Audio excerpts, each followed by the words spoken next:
各位姊妹，今日咧係第468條啊，問嘅咧就係刑罰有咩作用嘅咧？嗱，刑罰咧即係人犯咗法咯，犯咗法之後咧就經過法庭嘅審訊嚇，即係要懲罰佢啦，又去罰錢啦嚇，或者咩輕啲嘅就可以係咩判呢個社會服務令啊咁樣係嘛，或者係警戒啊嚇，咁但係重嘅咧就要坐監啦，咁有啲咧可以去到終身監禁㗎，係喺香港嚇。嗱，咁呢啲刑罰咧有咩用嘅咧？嗱，負面嚟講咧，就因為呢啲罪本身啊，你有罪咧就會產生亂啦，係嘛？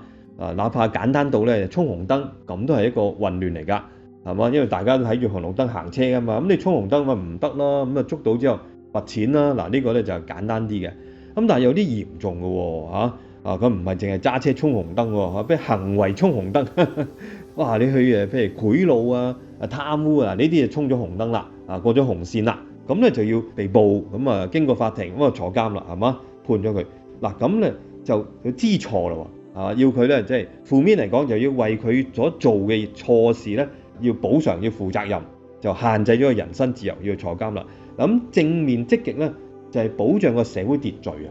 啊，因為如果個個都譬如咁講，個個都衝紅燈係嘛？無論係揸車又好，或者咧喺社會上面譬如貪污啊、賄賂啊，嗱咁呢啲咪干擾個社會秩序咯，甚至咧危害其他人嘅人身安全嘅喎。譬如有啲人又揸槍，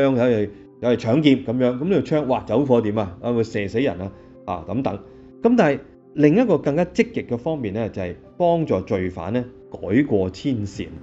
即係罰佢咁等佢咧即係唔係淨係我今次唔好彩啫，唔係做錯咗嘢啊，所以咧咁自己原來真係有呢個後果啦。嗱咁識得諗啦，所謂係嘛？嗱咁所以而家咧，我哋都唔叫做咩監獄處，以前都好耐以前叫監獄處，而家咧叫做懲教處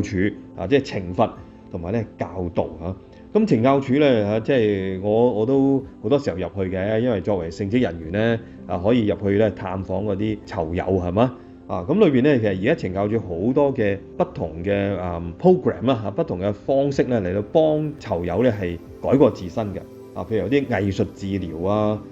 有啲讀書啦喺裏邊係嘛可以考DSE 考大學或者大學畢業都有㗎時不時都有聽聞亦都咧有學一門手藝，譬如同人飛髮啦咁樣幫人哋唔係做非法行為即係剪頭髮等等係嘛。咁其實咧即係之後出翻嚟咯，更新人士咧而家我哋都好留意咧，就幫佢哋點樣融入翻個社會嘅譬如好出名慈悲香港就係做咁嘅工作係嘛。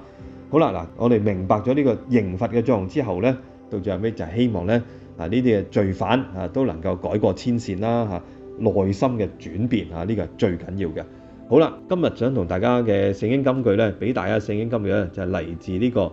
路加福音嘅23章41節講咩嘅咧就係呢個十字架上面另一個罪犯一個罪犯對另一個講話咧，佢話：這對我們是理所當然的，因為我們所受的正配我們所行的。呢個罪犯所講嘅好有道理係嘛？路加福音嘅23章41節。